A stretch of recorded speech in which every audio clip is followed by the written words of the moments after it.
Hello friends, আমরা এখন দাঁড়ায় আছি আব্বারে নিয়ে জাম্বুরা গাছের সাথে। দেখতে পাইতেছেন এখানে আসার একটা উদ্দেশ্য হলো, এখানে দেখেন জাম্বুরা ধরছে সব কাপড় দিয়ে বাইন্ধা রাখছে। একটা এখানে দেখতেছেন, একটা এখানে দেখতেছেন, একটা এখানে দেখতেছেন একটা।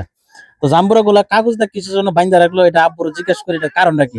আব্বা এখানে দেখতেছি জাম্বুর গাছ আসার পরে সব জাম্বুরা কাগজ দিয়ে বাইন্ধা কাপড় দিয়ে বাইন্ধা রাখছেন, এটা কারণটা কি?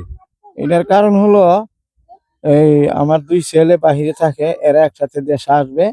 জাম্বুরা গুলো আমি কাপড়টা বাইন্ধে রাখছি যাতে করে চলে না খাইতে পারে। আমার ছেলেরা আইসা যেন জাম্বুরা গুলো খাইতে পারে, এর জন্য আমি কাপড় দিয়া সুন্দরভাবে বাইন্ধে রাখছি। বাইন্ধা রাখছেন। দেখছেন সন্তানের প্রতি কতটুক টান, কতটুক মহাব্বত বাবার। সত্যি কথা কি, সন্তান যতই বড় হোক মা বাবার কাছে কোনোদিনও বড় হয় না, ওই ছোটর মতনই থাকে। বাবার ভালোবাসা সন্তানের প্রতি কতটুকু, এটা আমরা ভাষায় প্রকাশ করে শেষ করতে পারবো না। যাই হোক, আব্বার জন্য সবাই দোয়া করবেন, আল্লাহ পাক যেন আরো হায়াত দারাজ করে। আমি সন্তান হিসেবে দোয়া করি আব্বা যেন আমাদের মাঝে আরো 1000 বছর বাচ্চা থাকে।